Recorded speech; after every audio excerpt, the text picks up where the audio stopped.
este libro habla de la cultura católica, digamos, desde el comienzo, ¿no? Cuando surge la encarnación de Cristo y lo que este autor considera la fundación de la iglesia. Pero luego de esa fundación de la iglesia, que yo podría decir que es mucho más que una... Porque hay gente que está confundida, cree que la iglesia católica es una institución, pongamos por caso. Hay gente que dice, ah, bueno, pero ¿por qué tenemos que hacerle caso a los... si es como un club, viste, como una asociación de amigos de las palomas, o sea, y entonces, ¿qué van a opinar? O sea, no es una institución más, no es que su voz y su opinión sea una opinión más. El problema es que la modernidad arrasó y cortó cabezas, como hizo la Revolución Francesa. Entonces se instaló esa falsa idea de democracia en la cual todos los gatos son pardos y todas las opiniones tienen la misma jerarquía. Lo mismo pasa con las familias hoy, o sea, el anciano, que antes era el sabio, ¿no? El más grande de la tribu también, pero pasaba entre los romanos, entre los griegos, el Cenex, el anciano era el que representaba la sabiduría, porque era el más grande y tenía más experiencia, y segundo, porque era el depositario de la tradición. Bien, en la sociedad moderna y posmoderna, todo eso se arrasa y se destruye. Ah, Gerardo, decime si se está escuchando. ¿Cómo estás? Qué gusto leerte. Decime si se escucha bien el sonido. Me pregunta acá Gerardo si la iglesia es una institución terrenal o espiritual. Yo creo que ambas cosas. Es como si yo te preguntara a vos, ¿vos sos un ser terrenal o espiritual? ¿No? O sea, ¿vos tenés cuerpo o tenés alma? Entonces, la iglesia es una estructura en el mundo. No, yo no creo que se pueda ser católico sin simpatizar con la iglesia. Es imposible. Respondo a las preguntas que me hace acá Gerardo. Pero bueno, más allá de hacer un monólogo o así una exposición personal mía, yo quiero basarme en el texto que elegí, que se llama La cultura católica, que fue escrito por un fraile dominico, que se llama Aníbal Fosbury, cual yo he hecho varios videos anteriormente en vivo. Espero que esté saliendo bien.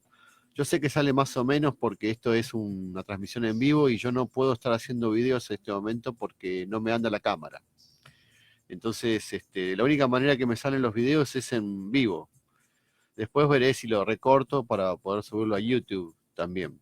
Bueno, en definitiva, este fraile, este sacerdote que se formó en Roma, vuelve en los años 60 después del Concilio Vaticano II, en el cual tiene como una bajada, que es la bajada de la iglesia de ese momento, que es adaptarse a los tiempos modernos. Bueno, y funda un movimiento que se llama FASTA, se llama Fraternidades y Agrupaciones Santo Tomás de Aquino, en el cual yo participé siendo niño, adolescente, es decir, como que marcó bastante mi formación. Me hizo amar a la cultura clásica, me hizo tomar el gusto vamos, fundamentalmente por Santo Tomás de Aquino, pero todo lo que Santo Tomás de Aquino implica, porque en realidad Santo Tomás de Aquino es una especie de resumen de toda la cultura hasta el momento. Siglo XIII, y él hace como una culminación de toda la tradición griega, romana, cristiana, los padres, la escolástica, la alta escolástica, bueno, todo eso se resume en su obra, ¿no? Y obviamente la iglesia lo termina adoptando como el filósofo de la iglesia, como antes era Aristóteles. Hasta el momento de Tomás de Aquino era Aristóteles, el filósofo, como se decía, ¿no? Y obviamente San Agustín. Pero lo importante del tomismo es que el tomismo tiene una capacidad de adaptación a todos los tiempos, porque el carácter de Tomás era adaptable. Tomás de Aquino no era un dogmático, era un hombre que tenía fe en la razón y en la inteligencia porque pensaba que habíamos sido creados con la razón para poder comprender todo lo que se nos presenta. Es que el mundo está hecho de esa manera para entenderlo. Por lo tanto, la razón puede funcionar por sí misma. Eso tuvo ventajas y desventajas. Yo que soy místico me sentí un poco incómodo con eso, es decir, yo prefiero quizás San Agustín, pero en el mundo de hoy San Agustín no serviría porque sería descalificado. Estamos en un mundo donde la razón está entronizada. Después de la Edad Moderna, de la Ilustración, de la Enciclopedia, es muy difícil poder, digamos, restablecer la mística, ¿no? Es una pena porque yo creo que lo más hermoso que tiene la Edad Media es la mística.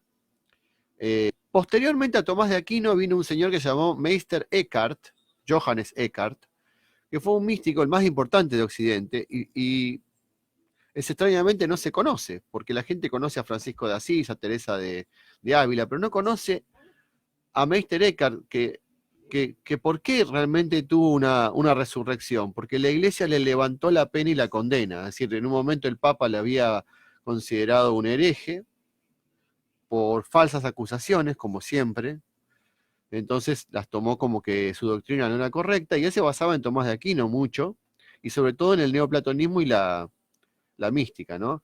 De alguna manera tenía la herencia de Alberto el Magno. Alberto el Magno fue el maestro de Tomás de Aquino, y fue un filósofo alemán, ¿no? De la Edad Media, siglo XII, siglo XIII, que tenía una gran componente de neoplatonismo, ¿no? No sé si conocen el neoplatonismo, pero bueno, en este libro lo aborda la etapa neoplatónica. Bueno, a ver, este libro tiene varias partes, le voy a mostrar, tengo una edición que ahora va a salir una edición nueva. Yo conozco personalmente al autor y bueno, fue parte de mi formación. Como digo, yo formé parte de ese movimiento que se llamaba Fraternidades y Agrupaciones Santo Tomás de Aquino. Más o menos entre los... Yo elegí entrar ahí a los 13 años. Mis viejos me preguntaron si quería y bueno, repetí de año para poder ingresar por un colegio nuevo. Tenía que empezar de primer año. Y bueno, ahí me formé, tienen mucha formación, mucho enfoque hacia la juventud, evangelizar la familia, la juventud y la cultura, es el propósito. Tienen una universidad acá en Mar del Plata, fue el motivo por el que vine acá a Mar del Plata también. Eh, Actualmente yo no estoy en FASTA, no estoy, no formo parte del movimiento, porque pues yo no puedo formar parte de ningún movimiento. Hola Laura. Yo no puedo formar parte de ningún movimiento porque por mi naturaleza, últimamente simpatizo con el liberalismo por la razón de que no puedo formar parte de un grupo, porque enseguida en los grupos se tiende a uniformizar el pensamiento.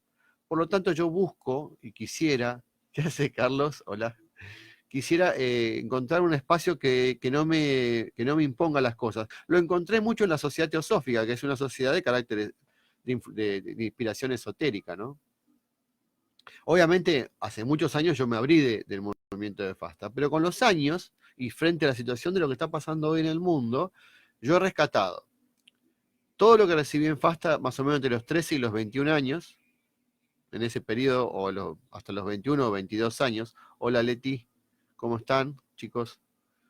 En ese periodo, digamos, vamos a decir, entre los 13 y los 21 años, que es un periodo muy importante, fíjate vos que es un periodo de 7 años, pero es el periodo donde se forma la personalidad adulta, vamos a decir.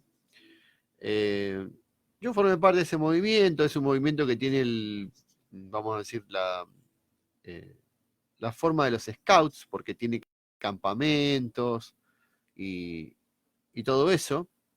Se privilegia mucho la inteligencia y la cultura, como lo hacen tanto los dominicos como los jesuitas. Son dos órdenes, vamos a decir, dentro de las 4 órdenes principales de la iglesia, son los que privilegian la cultura y la inteligencia y el conocimiento y el estudio, ¿no?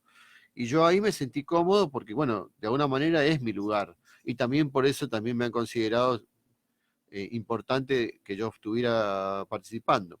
Bueno, el libro este, le voy a mostrar para que vean la tapa, es de Aníbal Fosbury. Acá está la tapa muy bonita. No puedo mostrar bien porque está el micrófono, pero se escucha bien, ¿no? A ver ahí, si se puede ver un poquito ahí. Ahí.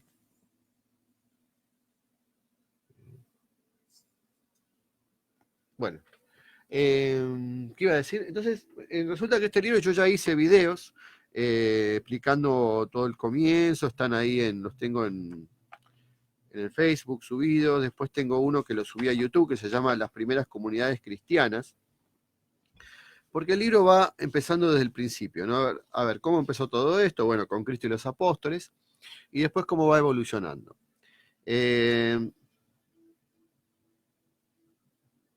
Es importante el título que se llama Cultura Católica, porque en realidad cultura es un término muy amplio, ¿no? Recién me preguntaba Gerardo si uno podía ser católico y no simpatizar con la institución. Bueno, básicamente es lo que yo veo todos los días y lo que vemos todos los días en todas partes. Toda gente que dice soy católico y no practico, soy católico pero no me gusta la iglesia. Ah, gracias Carlos, qué bueno que se escucha bien. Soy católico. Bueno, ¿qué pasa? A ver, no sé, que cada uno haga lo que quiera. Lo que sí sé es que no se puede opinar de cosas que no se conocen. Y yo creo que el 90% de los católicos, y ni hablar de la gente que no lo es, no sabe nada de la iglesia, no sabe nada de la historia, no sabe nada de la filosofía, no sabe nada de nada. Entonces, por eso opina, porque, bueno, obviamente tiene como bajadas de línea que le van marcando la agenda de lo que tiene que pensar. Eh, o sea, hay un gran problema en la desinformación y en la falta de formación. Eso es un problema. Por otro lado, hay una frase que creo que la decía Tomás de Aquino, que es que no se ama lo que no se conoce. Es difícil poder querer a algo que no lo conocemos. En el mundo laico de hoy, la iglesia y el catolicismo se ha transformado en un estereotipo. Así como poner un dibujito de un cura, ¿viste? Y ahora encima lo asocian siempre con cosas nefastas. Entonces es como que es muy triste porque uno dice, bueno, está bien, eh, el ser humano tiene de miles de años donde hizo cosas buenas y cosas malas. El ser humano no es perfecto, tiene libre albedrío y puede usar para el bien y para el mal. La iglesia quiere decir reunión de personas, es un conjunto de gente. Dentro de ese conjunto de gente hay millones de personas. Dentro de esos millones hay miles que son sacerdotes, monjas, seglares, toda clase de gente que está comprometida con eso. El problema es que en ese conjunto de gente hay humanidad, ¿no? Y en esa humanidad está mezclado el bien y el mal. Por lo tanto, hay personas que vuelven a encarnar la figura de Cristo o del ideal, como son los santos, por ejemplo, o las grandes personajes de la historia cristiana, católica. Bueno, acá me dice Álvaro, yo me hago la pregunta opuesta. No soy católico, dice Álvaro Serein, yo me hago la pregunta opuesta. No soy católico, pero la comunidad que se amalgama en la iglesia me parece de un valor inmensurable. Bueno, te agradezco el comentario, yo los voy teniendo en cuenta y después los voy incorporando a lo que digo. Entonces, sucede que la gente juzga algo por una propaganda impuesta que de alguna manera tiende a resaltar lo negativo siempre, casi sin excepción. Por eso cuando yo escucho a una persona, porque la iglesia, yo digo, este chico no sabe ni de qué está diciendo, o sea, porque no hace más que repetir una agenda. Lo mismo vale para si una persona se refiere a las iglesias evangélicas y dice, no, pero los pastores roban. No, hermano, o sea, hay un montón de pastores. O sea, hay pastores que sí, que lucran, que son estafadores, y hay muchos que no. Entonces, bueno, quizá hoy en día la política está muy desprestigiada y sí, uno le parecería que la política tiende a ser más sucia, a mí por lo menos me parece, y quizá comete un error porque quizá puede haber políticos con buena voluntad. Pero yo digo, la buena voluntad no es suficiente porque de buena voluntad está regado o sembrado el camino al infierno, y yo lo digo por mucha gente que con buena voluntad se ha metido en política y ha hecho desastres. Bueno, basta con la buena voluntad, también hay que tener conocimiento y formación, digo yo, y preparación. Y hay que tener también, no sé, la capacidad de ver los signos de los tiempos, digo yo. Bueno, este libro entonces, como os decía, empieza con el primer capítulo, habla de una fuerza de salvación, que es esa encarnación de Cristo, lo que representa, ¿no? Para el mundo. O sea, no es una persona más la que encarna, y justamente esa encarnación transforma la faz de la Tierra más allá del tiempo y el espacio, porque en realidad abarca todo el espacio, por lo menos del planeta, y también abarca el tiempo, porque en realidad es algo como si la eternidad hubiera bajado al tiempo. Hoy en términos de física cuántica se podría comprender eso. En los tiempos teologales se hablaba de esto y bueno, mucha gente no lo entendería o lo entendería filosóficamente. Yo creo que se puede entender. Después viene un capítulo segundo que dice que yo lo tengo, el que quiere buscarlo en YouTube, en mi canal que se llama Libre Pensador 3, lo puede encontrar, se llama Las Primeras Comunidades Cristianas. Ese capítulo yo lo desarrollé y es muy lindo. Tiene muchas citas de la Biblia y habla sobre, bueno, qué pasaba en esos tiempos primitivos del cristianismo y cuál es el mensaje fundamental. Es decir, cómo se va conformando la cultura católica, ¿no? Las ideas principales, ¿no? Las líneas, como vectores en el agua, ¿no? Que se van formando y después se consolida el hielo. Bueno, es como que eso se va cristalizando, porque es un proceso la cultura católica. No existe tal cosa como que vino alguien, dijo algo y ya estaba todo hecho. Para nada es así. Tampoco pasó con el budismo. El budismo tiene una historia de 2500 años, que uno si uno la analiza, una cosa es la que dijo Buda y otra cosa es lo que fue evolucionando en muchas líneas de pensamiento. Porque si algo tiene lo que viene de la eternidad, es la capacidad de generar cosas en la humanidad. Es decir, es como si fuera la levadura que dice Jesús. O sea, es una semilla que prende y crece y afecta el arte, afecta la ciencia, afecta la filosofía, afecta las costumbres. Esa es la tesis del libro, ¿no? La idea de que cuando se produce la manifestación trascendental de la encarnación de Cristo, a partir de eso, todo lo que viene después es un proceso que le llama inculturación. Y de ahí derivan un montón de cosas. Por eso hay gente que da por supuesto o dice, bueno, pero nosotros los derechos, qué sé yo, que lo desarrollaron los filósofos modernos. No, no es así. O el liberalismo. No, todo eso viene de lo que se llama la moral, que es la atmósfera en la cual nosotros nos criamos, que es la moral cristiana. Y algo que más molesta mucho es la moral católica. ¿Por qué? Porque en realidad los cristianos protestantes surgen a partir del 1500 en adelante y recién en el último siglo empiezan a ser masivos, porque eran minoritarios hasta hace un tiempo, sobre todo tomaron la parte del norte de Europa, ¿no? Pero las misiones jesuíticas, todo lo que hizo la iglesia hasta el momento del siglo XIX y bueno, hasta el día de hoy, abarcó todo el mundo. O sea, es una estructura muy poderosa, muy grande, de instituciones. Es como decir un partido político acá en la Argentina que tiene sedes en cada ciudad, por ejemplo el peronismo, bueno. Y después hay partidos que son corrientes nuevas que no tienen sedes, o tienen muchos menos, y tampoco tienen historia. Entonces, por eso yo quiero rescatar a la iglesia, lo bueno que tiene, porque es algo que ya está. No es que hay que hacer una nueva religión o algo nuevo, eso ya está. Y dentro de eso que ya está, vamos a ver qué es eso que está, cuál es su historia, cuál es su conformación.